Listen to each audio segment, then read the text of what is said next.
Last week, I spoke about pushed into purpose. This week,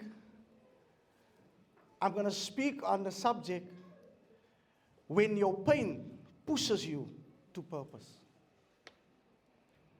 Amen? So we can actually say it's part 2. Last week, I spoke about Joseph in the Old Covenant or in the Old Testament. This week, I'm speaking on another person in the New Testament, also with a name starting with J, and it is none other than our Savior, Lord and Christ, Jesus. There's a lot of people, and maybe there are some of you sitting here that has asked God to remove difficult people in your lives. Please, God, just remove this. Or maybe not out of your life, but maybe just out of my path. Some of us maybe get to work and say, this, whenever I see this person or this manager or this supervisor or this colleague, they make me sick. And you know what? It's stuff that you speak over yourself. Because when you see that person, they'll make you get sick.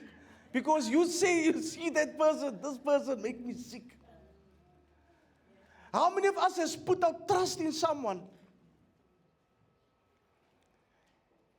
Has believed that this person is with you, and they break that trust? Yes. How many of us has asked God, please, don't let me get involved with people that's going to betray me? Or how many of us are trying to run away from critics? Let me shock you this morning, family. God did not spare His own Son, Jesus Christ, from difficulty. You know what God did? He deliberately sent people on the way of His one and only Son, Jesus Christ, to make life difficult on earth for Him. And I say, Pastor Des, that's very cruel. Well, God did it with Joseph. His brothers were there. Potiphar's wife came in his way. It was all part of God's plan. And if you are in a situation or you've been betrayed, let's take one of Jesus' disciples whom He loved, Peter. The Bible says, Peter, he told Jesus, I will be with you wherever you go. I love you, and, wherever you go, I will give my life for you. But Jesus said to Peter, tonight, not tomorrow, tonight you will deny me 3 times.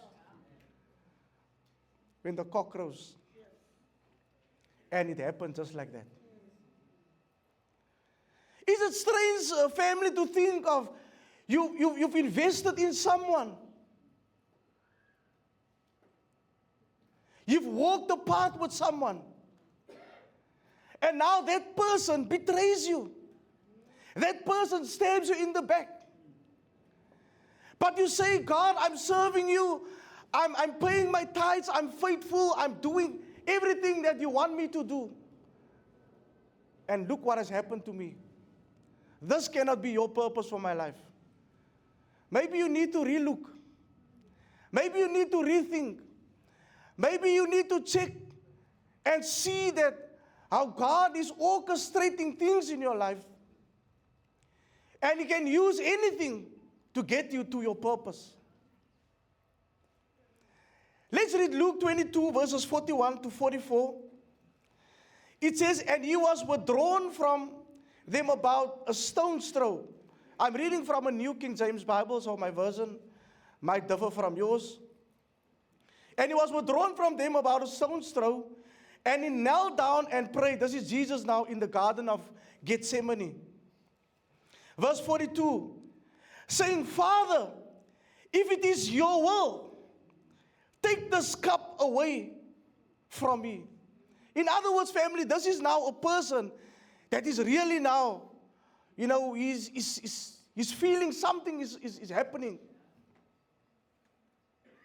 Nevertheless, not my will, but yours be done. Verse 43. Then an angel appeared to him from heaven, strengthening him. Verse 44. And being in agony, in pain, being in agony, he prayed more earnestly.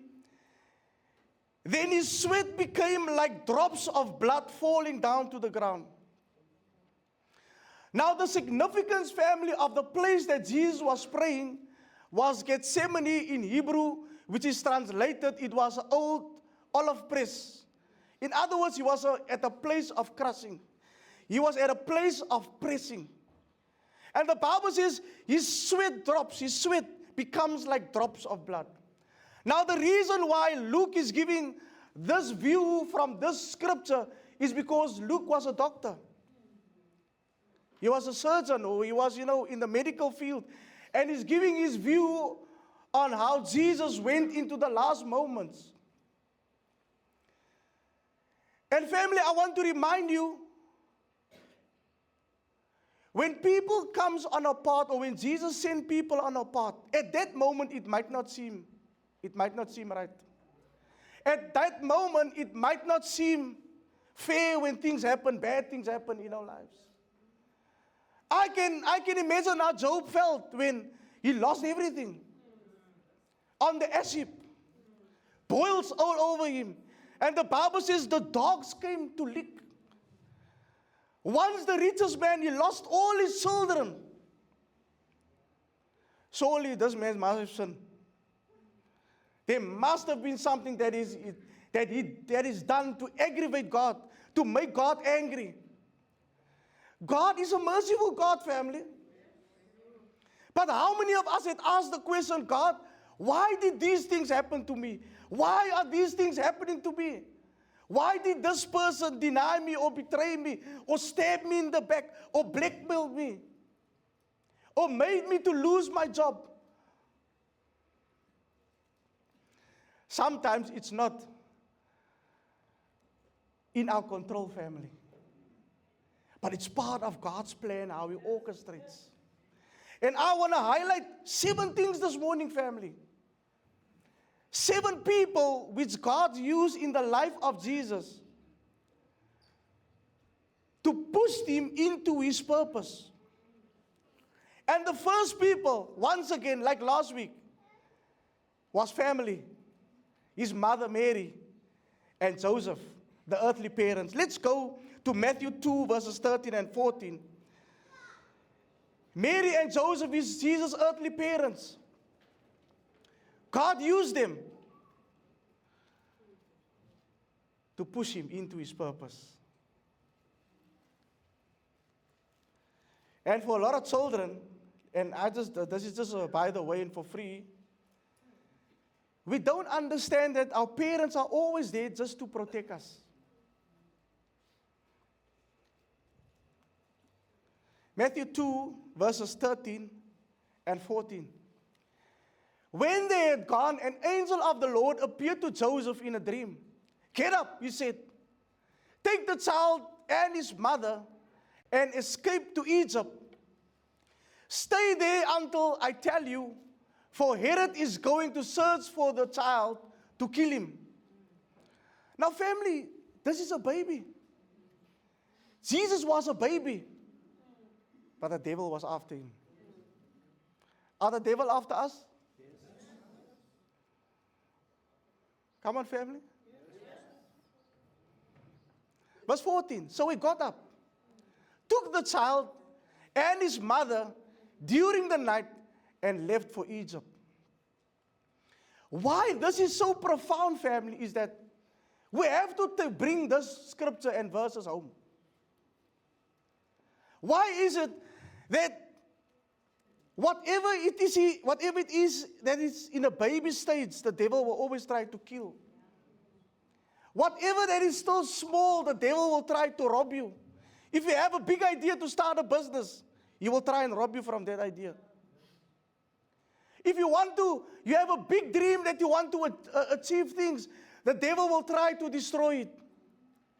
Our young daughters and our young men, what the devil do? Drugs. What does drug do? Does it build you up? It destroys you. So the devil is always out to disrupt. He's always there to destroy. He's always there to steal from us. But God used Jesus' earthly parents, Mary and Joseph, to protect him. And they needed to flee to another country. Let's go to Luke 2, verses 51 to 52. And you know what is so sad, family, is that in our life today, children don't really see how parents try to protect them. Look at Jesus. This is how God is preserving him, because it was not his time to die. You see, so there was protection. But Jesus obeyed his parents. And you say, Pastor Des, but how do I know? How do we know? Well, we're going to prove it with Scripture this morning. That Jesus was obedient. Amen. You don't need to say amen. But it is true. This is the Word of God. You don't need to agree with me, but you need to agree with the Word of God. Then he went down to Nazareth with him and was what, family? He was? He was? What does Ephesians 6 says?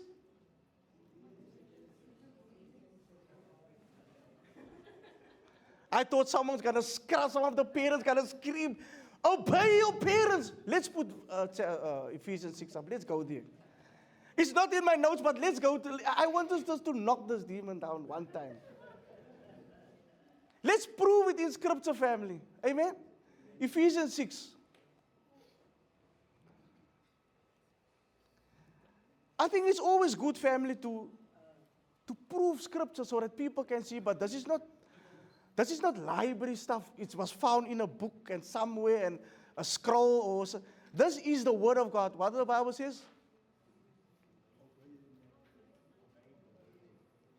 Oh?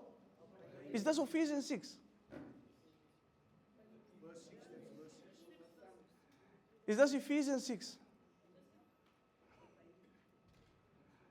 Where's the scripture that says obey your parents? It was Ephesians. Yeah.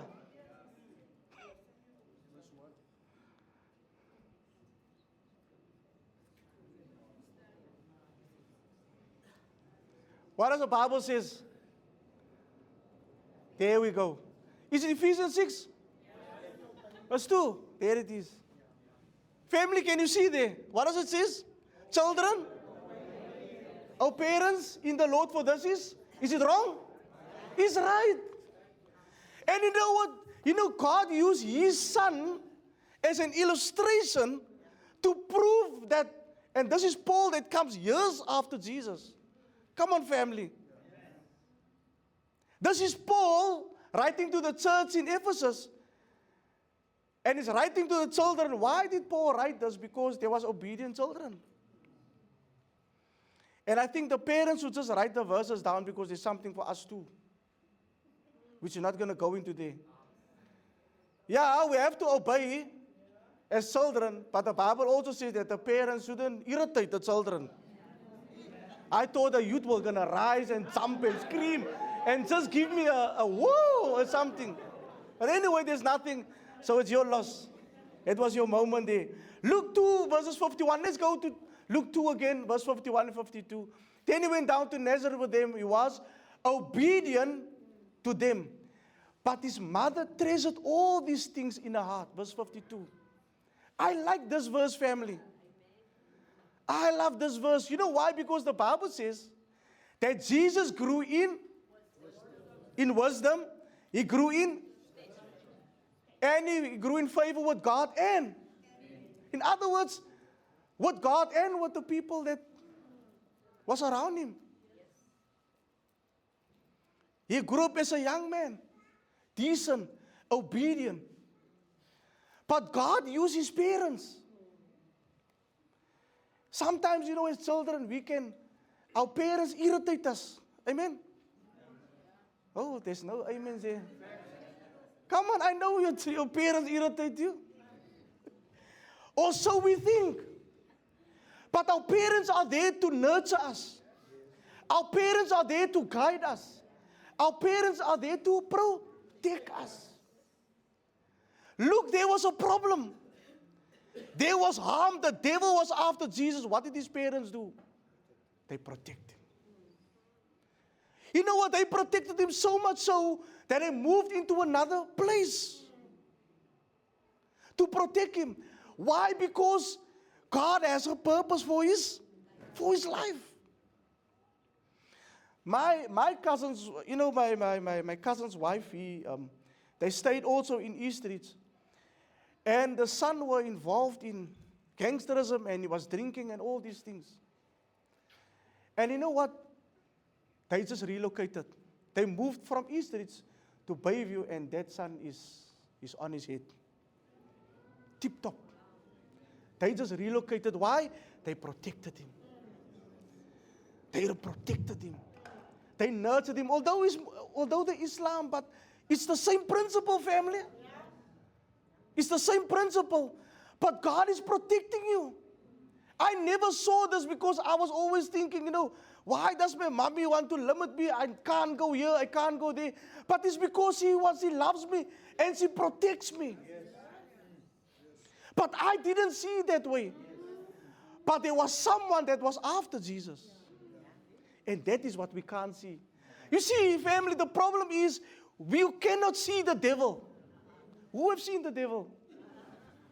Pastor Brandon, sometimes we think we see the devil when you look into our children, and sometimes you see it in your husband, and you see it in your wife saying, why did I marry this husband? Why did I marry the devil?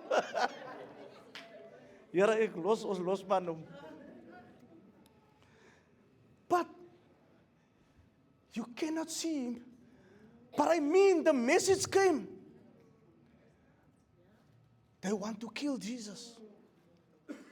And sometimes God have to move you because he wants to preserve you. He wants to protect you.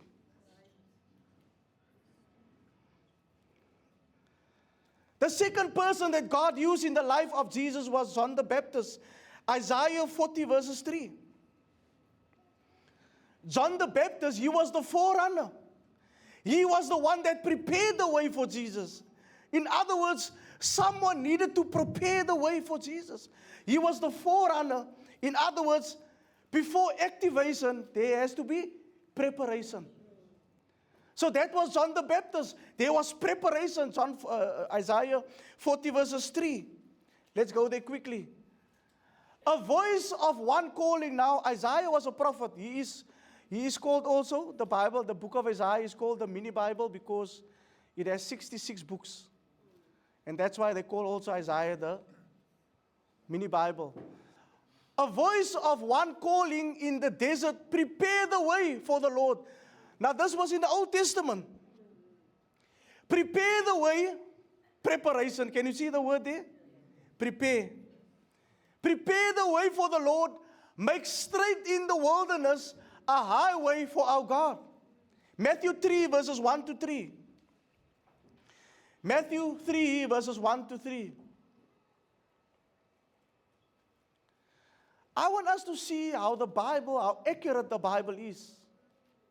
And how the Bible is in alignment, because what was prophesied in the Old Testament is confirmed and revealed in the New Testament. And in those days, John the Baptist came preaching in the desert of Judea and saying, repent, for the kingdom of heaven is near. This is he who has spoken of through the prophet He's confirming what Isaiah prophesied, a voice of one calling in the desert, prepare the way for the Lord, making straight paths for him. In other words, he was preparing. This was preparations for the revealing of Jesus. Is it true, Pastor Brandon, that before or when babies come, some parents like to prepare when babies come? They paint the room. They put in the blue stuff, it's a boy, or they put some girly stuff in pink, because they prepare. God was preparing for Jesus Christ, his son, to come down. And he used John as the forerunner to prepare the way. Matthew 3 verses 13 to 17. Now let's look at the activation. Let's look at how God has activated the gifts of Jesus through the Holy Spirit. This is he who was spoken of through the prophet Isaiah. No, this is 3 verse 13. It's 3 verse 13. Then Jesus came from Galilee to the Jordan to be baptized by? So God used John to not only prepare or for preparation, but also for activation. Verse 14. But John tried to deter him. In other words, John didn't want to do. He said, I'm not worthy. I'm not worthy to do this. John tried to deter him, saying, I need to be baptized by you, Jesus said. This was the words of Jesus. And do you come to me? Jesus replied, let it be so now. It is proper for us to do this to fulfill all righteousness. Then John consented. As soon as Jesus was baptized, he went up out of the water, and at that moment, heaven was opened, and he saw the Spirit of God descending like a dove and lightning on him. And a voice from heaven said, this is my Son, whom I love with him I am well pleased. That was activation. So God used John to prepare the way for him. God used John to also baptize him. Let's look at another, some other people that God used. It's the 12 disciples. Let's go to Mark 3 verses 14. And we see how God uses the disciples in the life of Jesus. In Mark 3 verses 14. Now Jesus was alone, but God knew Jesus would not be able to do this work alone. His purpose, he would not be able to carry out this thing without the help of his disciples. He needs people as support. Do we need people in our lives to support us? Do we need people to assist us? Do we need people around us? Of course. And Jesus, he picked for himself 12 disciples. That was his inner circle. That was his inner circle. He chose that people. Like our parents always tell us, Granville, you can choose your friends, but not your family. I believe there's a lot of people sitting and said, I would have loved to choose my family. Because the ones that are currently there, they are just absolutely good for nothing. Sorry to use that, but I mean, that is what we sometimes say, and sometimes we think it. I'm only good for money. I'm only good for this. I'm only good for that. I would have loved to choose my family. But when you're born, they're there. But Jesus chose the 12 disciples. In Mark 3 verse 14, the Bible says, he appointed 12, designating them apostles, that they might be with him, and that he might send them out to preach. Here we can see how God is operating. Here we can see the heart of Jesus. It's not for one man. This is not a one-man thing. Even Jesus had 12. Why did he need 12? The pastor cannot do everything alone. And sometimes we feel, as men, Pastor, we feel we macho, we don't cry. We can do things on our own, and, I can do everything and I can multitask. But you lie. You need help. You need support. Jesus had 12 people. And they were not only there to assist him, but they were also there for the legacy to continue. Let's go to Matthew 28, because I think you're looking at me, what legacy is there? So, there's a legacy. Jesus left us a legacy, and that legacy is still burning very much, not just in our hearts, but in a lot of churches and a lot of people's hearts around the world. What is this legacy? Matthew 28, verses 19 and 20. I think this verse we should know by heart. Very, very important. Very, very, very important. Please highlight those two verses. Matthew 28, verse 19 and 20. Therefore, and we know what therefore is there for? Therefore is there for a reason. Therefore, go.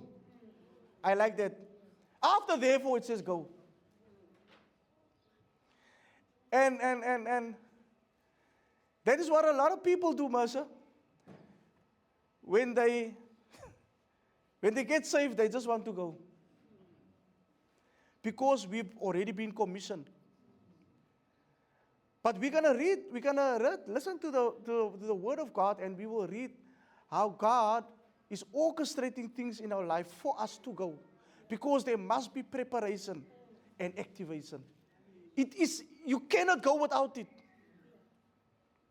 Therefore, go and make disciples of all nations, baptizing them in the name of the Father and of the Son and of the Holy Spirit. And I like this, and teach. Teach them. That is important. That is why we do on a Thursday, on a Tuesday, why we teach. Because it is biblical. And teach them. What must you teach them? To obey everything I have commanded you. In other words, the legacy must continue. Each one, reach one, teach one. The legacy must continue. I need to go to the town center, speak to someone there. You know, God loves you. He cares about you. He can turn things around for you. Pray for me. New heart. And then you go to the next person. Each one, reach one, teach one. That's the legacy. That's the legacy. This is how I made my muffins. 2 cups of salt, 2 cups of mushrooms. Now listen, we laugh. We laugh at this, Amen. But now your daughter is going to do exactly, because that is the legacy that has come through the lineage now. Yes. And you know, some daughters are going to say, no, but my mom did it. No, my great-grand, they put 2 cups of this, 2 cups of that, 2 cups, and 1 small little bit of orange juice in the muffins. We know that ingredients don't fit in there, but it's just for the... But you know, maybe you can try it. Maybe you can create a new muffin with mushrooms in. I haven't seen it. They got a brand muffin, but not one with mushrooms. Please, I'm not going to buy that one. But the legacy must continue. The 4th person that God used was Judas Iscariot.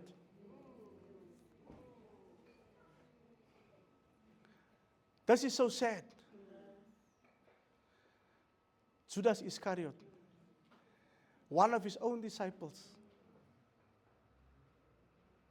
that betrayed him. Just think about it, Brother Arnold. We are team, Pastor Brandon. You walk with a person so long. I mean, we've known each other for a couple of years. You walk with this person, you invest and you trust and you open your door. And now this person creates havoc in your life, betrays you, stabs you in the back.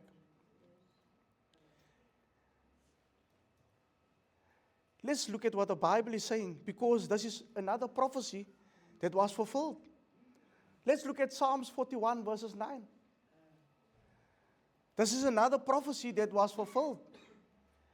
And this is what I like, again, the consistency of the Bible, the accuracy of the Bible, how profound the Bible is, and the significance of the dispensations of which it happened.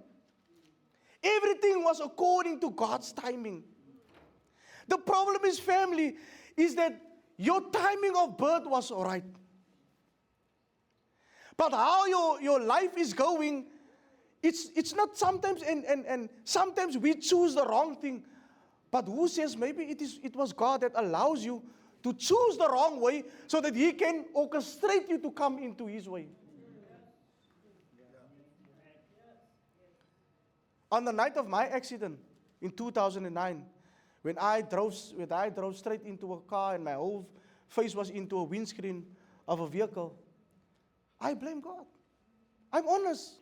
I was frustrated. I was at a low point in my life.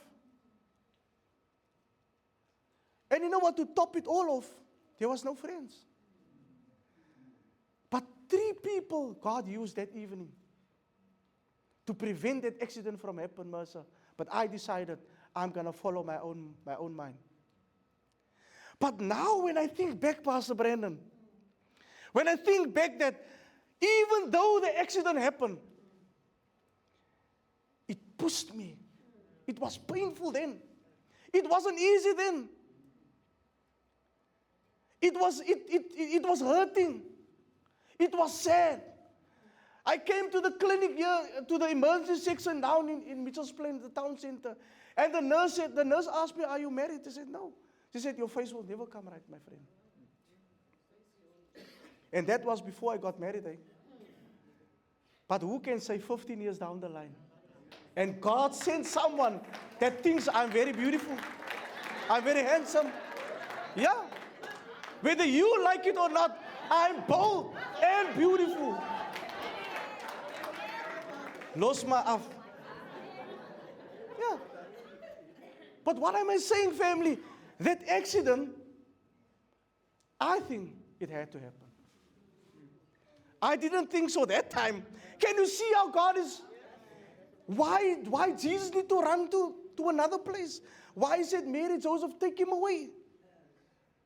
It wasn't because they were fearful, no. It was because God preserved the son. Because there's a purpose. I've got a plan for your life. And God need to take you out of Mitchell's Plain. Because there's a purpose for your life. Psalms 41 verse 9.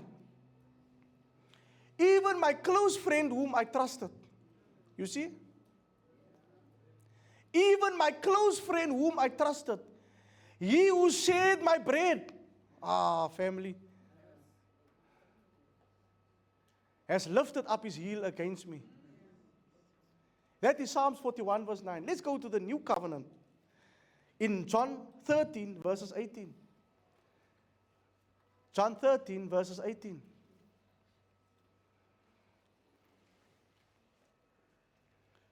I'm giving the media a lot of work today. Don't worry, God will bless you for your work.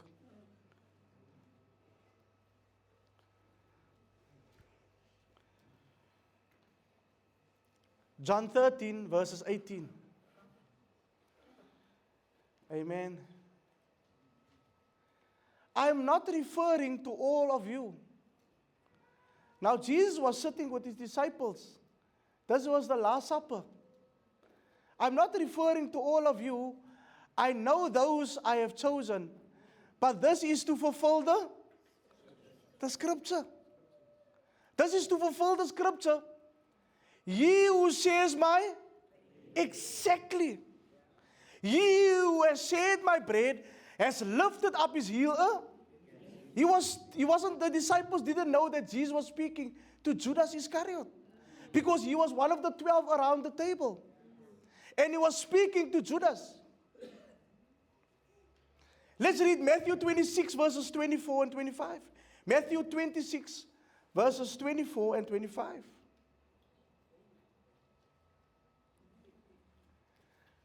The Son of Man will go just as it is written about him. But woe to that man who betrays the Son of Man. It would be better for him if he had not been born. Wow. Just think about this. Matthew said, woe to this man. It would have been better if Judas wasn't born. Because after he betrayed Jesus, and you know, family, this is just for free. Joseph was sold for 20 pieces of silver. Jesus was also betrayed for 30 pieces of silver. That is a type and a shadow. John 13 verses 27. John 13 verses 27. I need to give you the scriptures, family, so we can have a clear picture. Now, this was it. This when I read this in the week, it really struck me because I did not see this. When I read the story of Jesus and his life, and it's the first time I came and it struck me. Can you just put up the verse? John 13, verse 27. The Bible says, and I want you to really look at the scripture. As soon as Judas took the bread, what happened? Satan entered him. In other words, it was not out of himself that he betrayed Jesus. Satan entered him.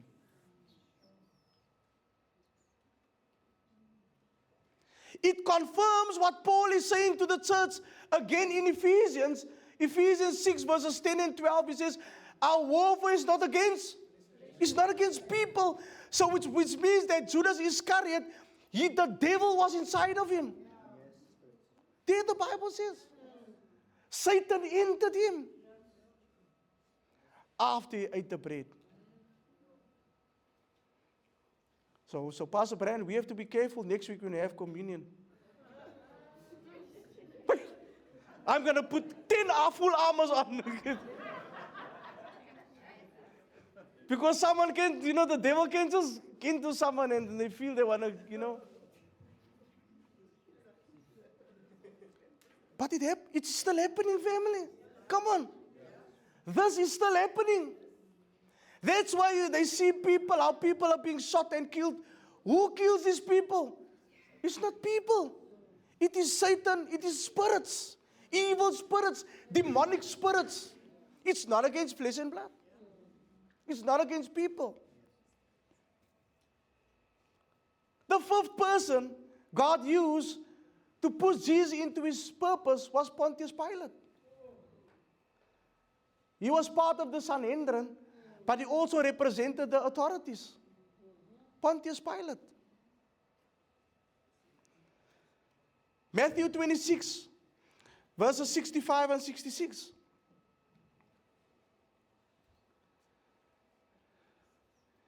Is this true that God uses all these people just to push Jesus into his purpose?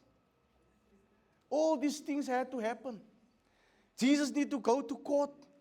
He needed to stand in front of the Sanhedrin, and people hated him, and people, they tried to kill him. What do you think? This is Pontius Pilate. What do you think? He is worthy of death, they answered. So this is the same people that Jesus helped. Can we leave up the scripture? Can you just leave the verse up? Verse 66. Where's 55? 65. I didn't read 65.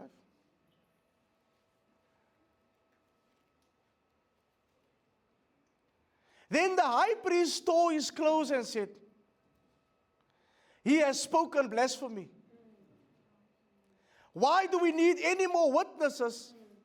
Look now, you have heard the blasphemy. Verse 66. What do you think? He is worthy of death, they answered.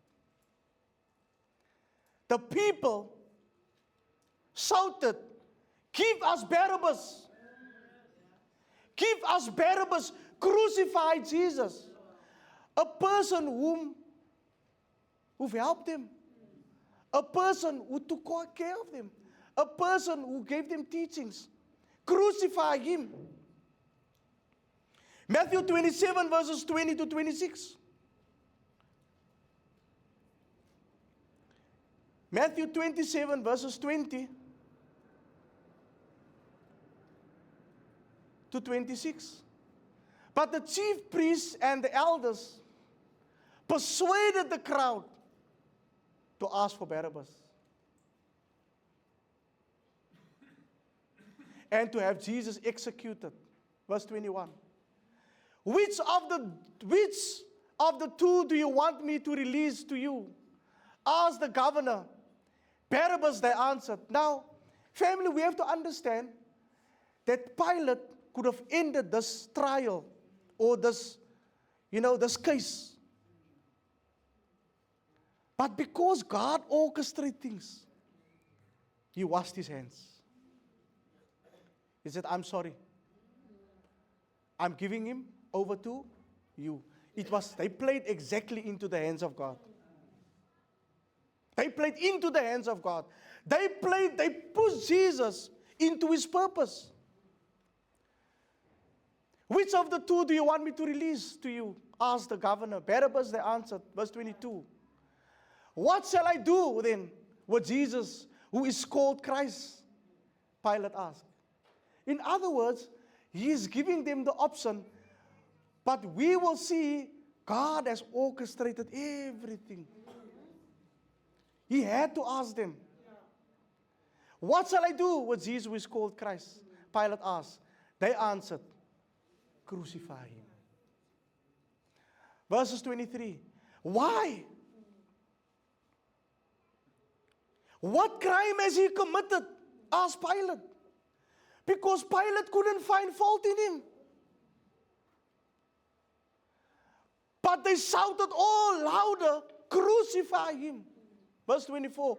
When Pilate saw that he was getting nowhere, but that instead an uproar was starting, he took water and washed his hands in front of the crowd.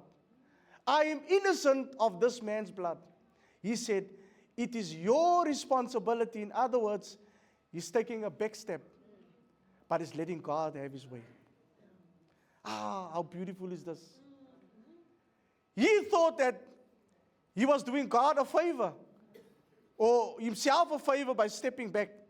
He was doing God this favor of doing what God really wants to do.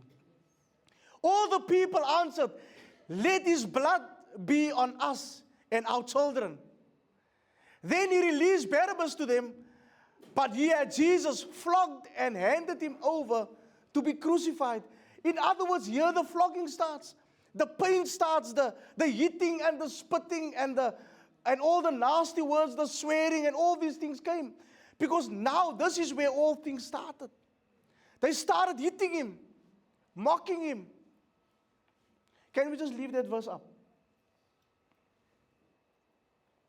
Verse 27. Then the governor's soldiers took Jesus into the praetorium and gathered the whole company of soldiers around him. They took him. All part of God's plan. Directing, taking here, going there. And you are sitting here. Your life has been upside down. You don't know if you are coming or you are going. You don't know why things are happening in your life. I can imagine how Jesus felt. I can imagine the pain, the questions that he asked.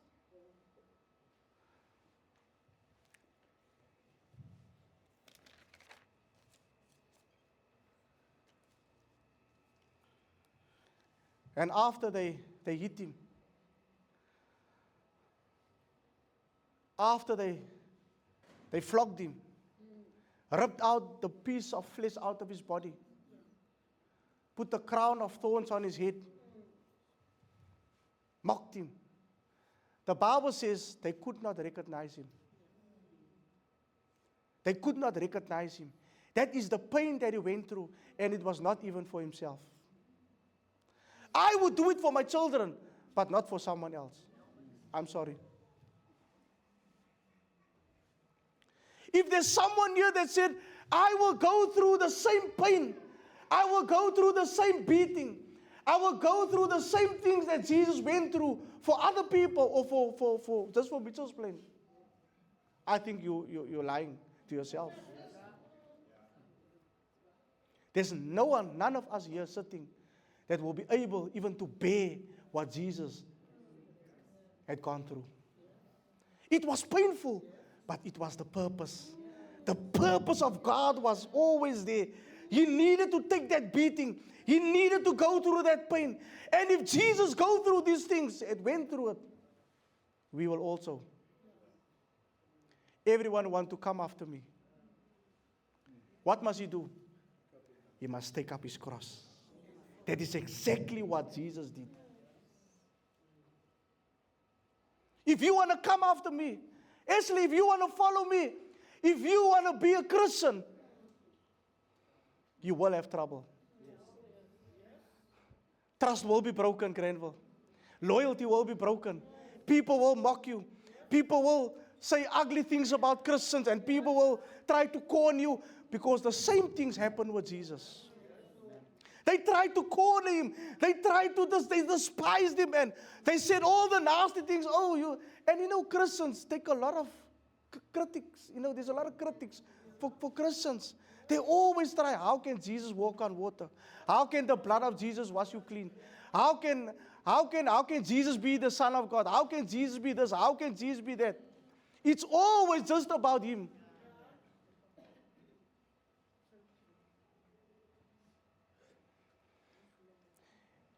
And we're going to have to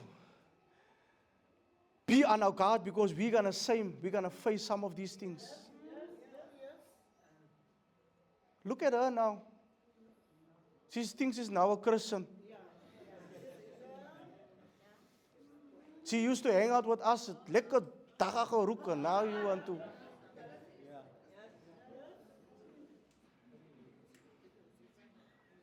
She never had roll-on on, whatever she smelled, and all these things, and it was always fire, and it was always this, and it was always that. But something happened. But they will always try to dig out something from your past and try to, to see a wrong thing, man. There was nothing wrong with Jesus, but they were looking for something. But let me remind you, it was all part of God's plan and purpose for his life. It was painful. It was sad. It was tears. But Simo, it was part of the plan. They played right into the hands of God. And Jesus even had someone that helped him. That is my second last point. Simon of Cyrene. Let's go to the Bible in Luke 23, verse 26. Simon of Cyrene, he helped Jesus. He was the burden bearer. And in our life family, you do get that one friend. Not a lot. No, they're very few. But you do get that one person that will always go out of their way. How are you? Are you all right? Is there something? How can I assist you?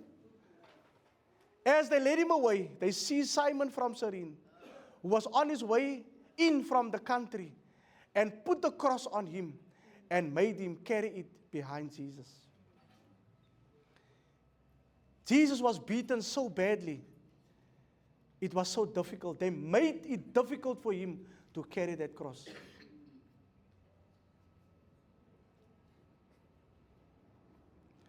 I don't want my brothers and my sisters in the church to make my cross very difficult for me to carry.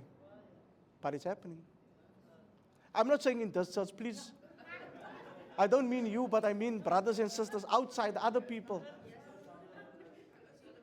But Sandra, people make it difficult for you.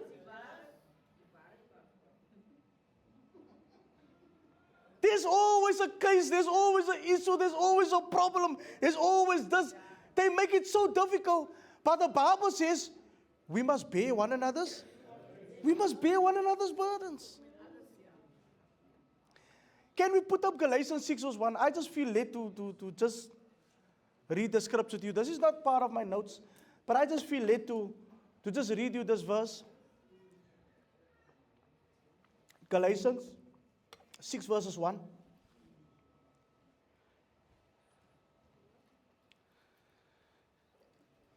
Galatians 6 verse 1. If you have a highlighter or something, please underline this. Make a note for yourself. It says, brothers, if someone is caught in a sin, you who are spiritual should restore him gently.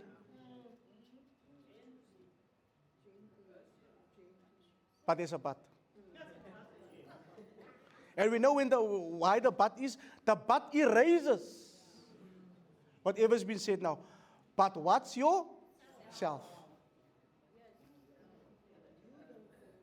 This is Paul. He says, but watch yourself, or you also may be tempted. In other words, you try to make life difficult for me. Watch your back, my friend. Watch your girl. Is it Mark? I don't know what the ladies will do with the mark. But watch yourself. I like the Afrikaans version. I like the Afrikaans version, but I'm not going to say it now. But please go read it at home, family. Simon was the burden bearer. My last point was Joseph of Arimathea. Isaiah 53 verses 9. This is my last point. Isaiah 53 verses 9. God used him to provide. He was the provider. He was the rich man. We need the rich people. Auntie Nisa, we need that rich people. Here's a 10,000. But they're so scarce, God. Send more rich, send that guys in. Hulle sit my. Ek hoor hulle sê hulle sit my. Isaiah 53 verses 9. He was assigned a grave with the wicked, and with the rich in his death, though he had done no violence, nor was any deceit in his mouth. Matthew 27 verses 57. Matthew 27 verses 57 to 60. As evening approached, there came a rich man. A rich man from Arimathea named Joseph, who had himself become a disciple of. In other words, he had money, but he was a disciple. He was a disciple of Jesus. And obviously, the burial that they wanted to give Jesus was just a next to not, just a, he's not going to give a old, well-to-do thing. It was just a normal coffin and whatever, and just, yeah. But the Bible says in verse 58, going to Pilate, he asked for Jesus' body. And Pilate ordered that it be given to him. Now, no one can go to Pilate to order these things unless this guy was really rich. Because he asked for the body of Jesus. Joseph took the body, wrapped it in clean linen cloth. Verse 60. And placed it in his own new tomb. In other words, Jesus was placed, family, not in an old tomb. The Bible says, in a new tomb that he cut out of the rock. Wow. Jesus het 'n posburial gehad.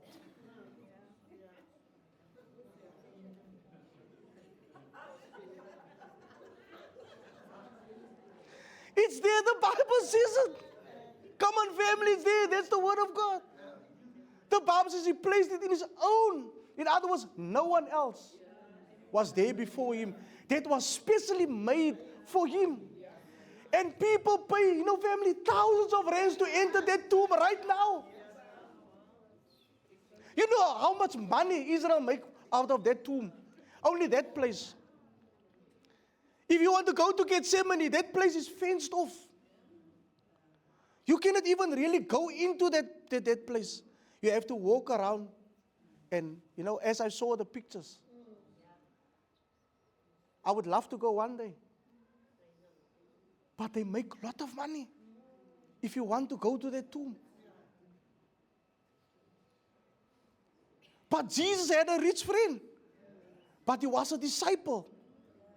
But God used him because what was so profound is that God used this man to cut out this new tomb because people will always have issues, and the Romans had issues. When Christ resurrected, They couldn't say, no, but this was old stone, this was an old grave, it's easy to get out. No, this was new. So there's no way that someone could roll the stone away.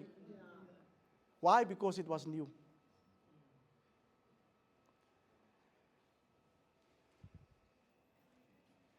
Listen to this, family, and I'm ending. Character is revealed when your values, morals, and beliefs are tested. Dr. Miles Monroe. Character is revealed when your values, your morals, and beliefs are tested.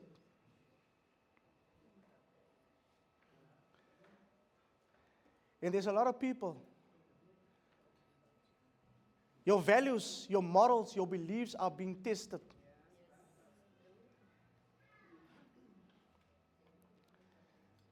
And a lot of times we fail that test. Because when someone steps on our toes, hey, yo, master.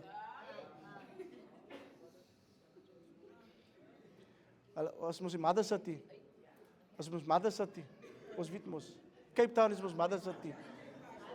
Het bly net jou maase, het bly net jou maase. As Mother City. Ja, soos die kette hier gelag as Mother City. Die ding ruk hier, jong. Moenie vir my kon sê nie. But we are being tested. Your character is being tested. But all the pain that Jesus went through of his disciples. And at the very end, the Bible said that Jesus took 3 disciples with him to Gethsemane. And this was the sermon I ministered at my mom's funeral. What was so heartbroken for this whole story in Gethsemane is Jesus took 3 disciples whom he loved with him. And he asked them, can you please just be with me, man. I need your encouragement.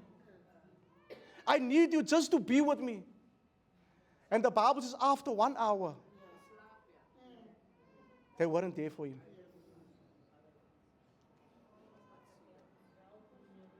It was painful.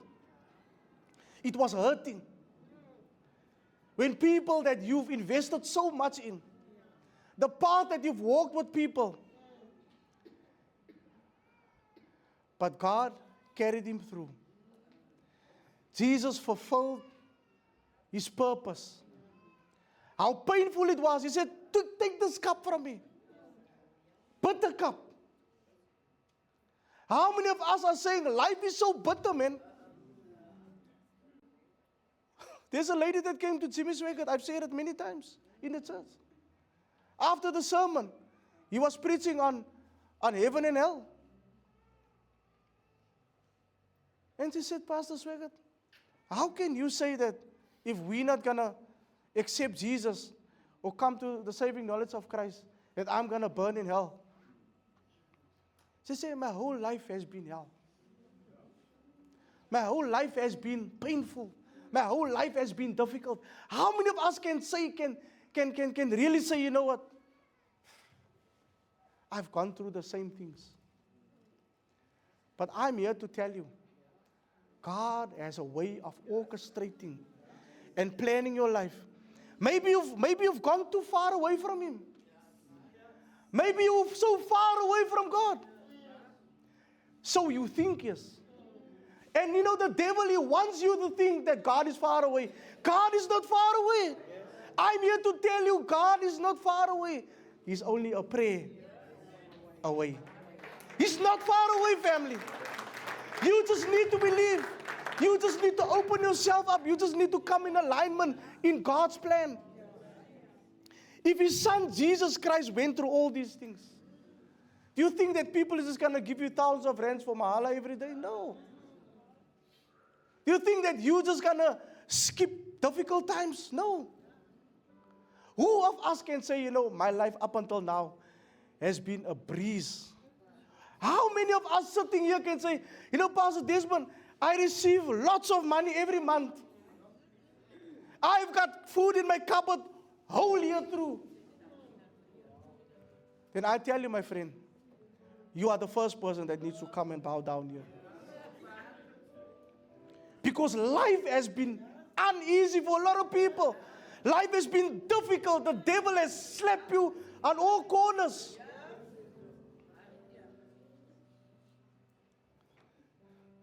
But I'm here to tell you, my friend,